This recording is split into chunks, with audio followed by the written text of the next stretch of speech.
Never wanted your house, he admitted. I was shocked when Cassandra told me that was the plan. I kept saying we could save for our own place, but she insisted her parents had promised they would take care of everything. Moreover, Tyler revealed that he had been deeply uncomfortable with how I was being treated throughout the situation. The way they talked about you when you were not around, like you owed them this massive favor and were being difficult for not immediately agreeing, it did not sit right with me. Most surprisingly, Tyler confessed that he had been saving for a down payment on a modest condo for over a year. I wanted it to be a surprise for when the baby came, but now I do not know if that is what Cassandra even wants. She keeps talking about the house she lost, as if it was already hers. His conversation prompted me to do some investigating of my own.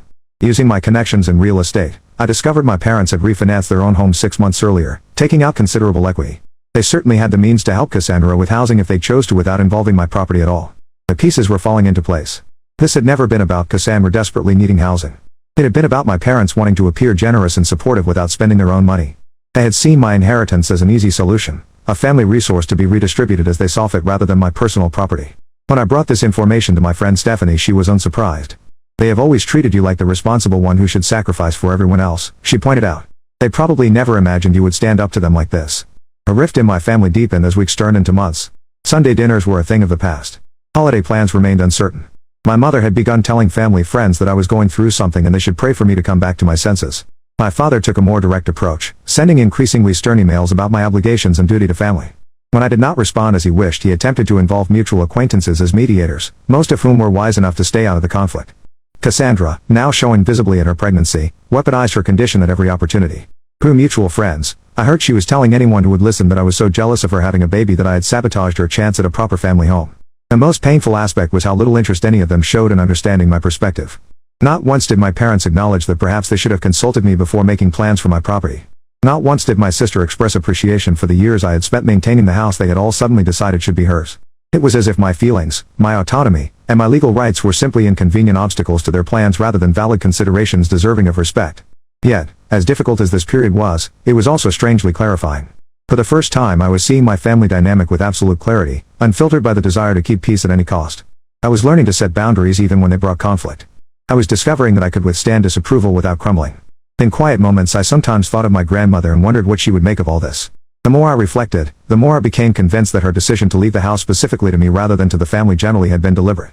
Perhaps she had recognized tendencies in my parents that I had been too close to see clearly. Never let anyone take advantage of your kind heart, she had told me. Not even family, especially family. Now I understood exactly what she had meant. 6 months passed with minimal contact between me and my immediate family. I threw myself into work, set new sales records at my firm, and slowly adjusted to weekends without my countryside retreat. I maintained occasional text communication with Tyler, who provided brief updates about Cassandra's pregnancy and their preparations for the baby. During this time, I used a portion of the money from the house sale to make some sound investments, working with a financial advisor to create a diverse portfolio. I also found a small but charming condo closer to the city with a balcony large enough for container gardening, a substitute for the orchard I had loved, but better than nothing.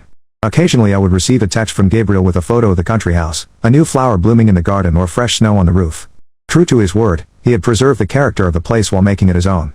These messages were bittersweet, but ultimately comforting, knowing my grandmother's beloved home was in caring hands. My extended family began to reach out individually as the months went by. My Aunt Deborah, my mother's sister, invited me to lunch and actually listened to my version of events without judgment. My cousin Elizabeth included me in her wedding plans despite my mother's apparent objection. Slowly, I was rebuilding connections on mutual respect rather than obligation. Then came the news that Cassandra had given birth to a healthy baby girl, Lily. The announcement came not from my sister or parents, but from Tyler, who sent a simple text with a photo of their daughter. Thought you would want to know you are an aunt. The tiny face in that image stirred something in me. A reminder that despite everything, this innocent child was my blood relation, my niece. Whatever conflicts existed between the adults in the family, they were not our fault. After careful consideration, I made a decision that felt right. I set up a college fund for Lily using a portion of the proceeds from the house sale. I arranged it through a trust so that the money could only be used for educational expenses, not accessed by my sister or parents for other purposes. I sent Tyler the documentation and a small gift for the baby, a soft blanket similar to one my grandmother had made for me. His reply was immediate and grateful. This means a lot. Cassandra may not say it now, but someday she will appreciate what you have done. Whether that was true remained to be seen, but I had not done it for appreciation. I had done it because it aligned with my values and honored the legacy of generosity my grandmother had shown me. 2 weeks later, I received an unexpected call from my mother.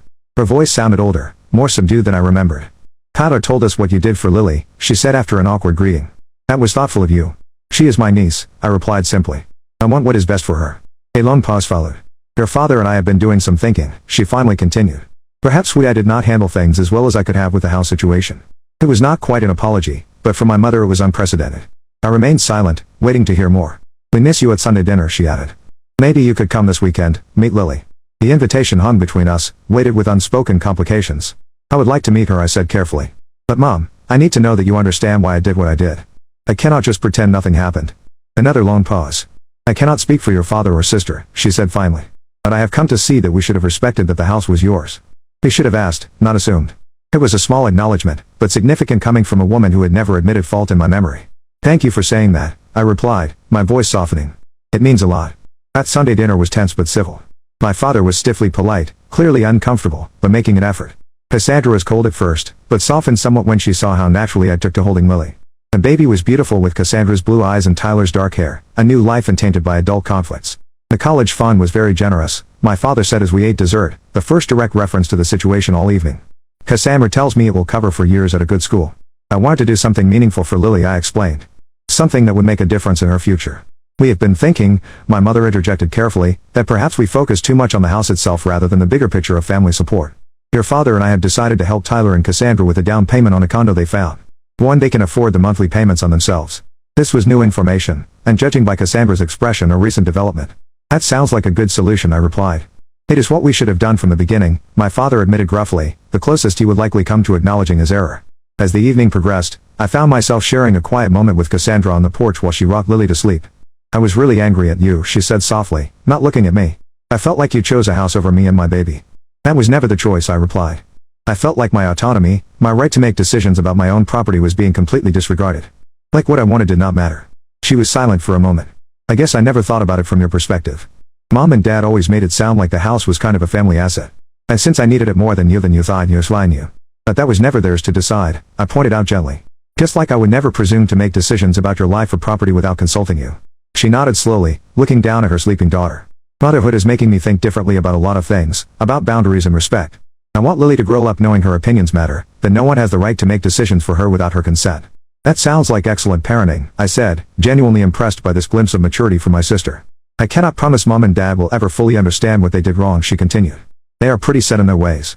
But I think I do now, and I'm sorry, Amanda. Not for wanting a good home for my baby, but for assuming I was entitled to yours." Her apology, far more direct than my mother's, brought unexpected tears to my eyes. "Thank you for saying that. It means more than you know." In the months that followed, our family began a slow, sometimes awkward healing process. Sunday dinners resumed, though now they often took place at my new condo or at Tyler and Cassandra's apartment. My parents never fully acknowledged the extent of their overstepping, but they made efforts to show respect for my boundaries in other ways. I maintained my friendship with Gabriel, occasionally accepting his invitation to visit the country house. It was different now seeing it as a guest rather than an owner.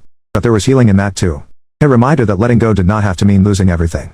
As Lily grew from newborn to infant to curious crawler, she became a bridge between previously fractured relationships. It was impossible to hold grudges while watching her discover the world with wide-eyed wonder. Through her, I found a new connection to my sister, a shared investment in the future that transcended past conflicts. My grandmother had been right all along. Family was important, vital even, but healthy family relationships required respect, boundaries, and the courage to stand firm when those boundaries were crossed.